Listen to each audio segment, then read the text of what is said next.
আজি সোমাই গ'ল লাখ লাখ মানুহৰ বেংক একাউণ্টত টকা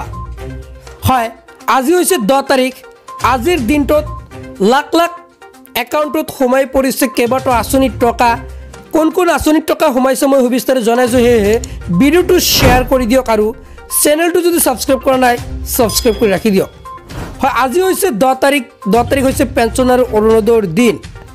আজিৰ দিনটোত মুখ্যমন্ত্ৰী হিমন্ত বিশ্ব শৰ্মা ছাৰে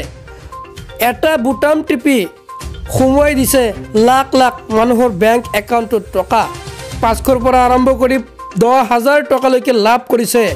এই আজিৰ দিনটোতে হয় আজি হৈছে 10 তাৰিখ হৈছে পেঞ্চন আৰু অৰুণোদয়ৰ দিন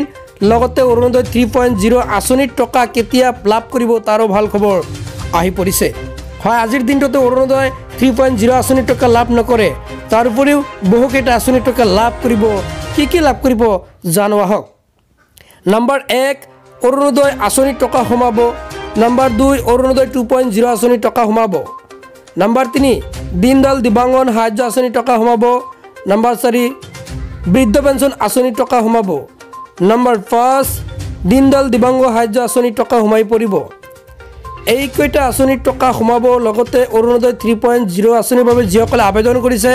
তেওঁলোকৰ অহা মাহত ভেৰিফিকেশ্যন সম্পূৰ্ণ হৈ পৰিব ভেৰিফিকেশ্যন সম্পূৰ্ণ হোৱাৰ পিছতে একাউণ্টত লাভ কৰিব এই অৰুণোদয় 3.0 আঁচনিৰ টকা আৰু এটা ডাঙৰ খবৰ যে যদি আপোনাৰ ৰেচন কাৰ্ড নাথাকে তেন্তে লাভ নকৰিব অৰুণোদয় আঁচনিৰ টকা কিয়নো মুখ্যমন্ত্ৰী হিমন্ত বিশ্ব শৰ্মা ছাৰে ঘোষণা কৰি কৈছে ৰেচন কাৰ্ড থাকিলে লাভ কৰিব টকা আজি এটা আছিল দিবলগীয়া আপডেট।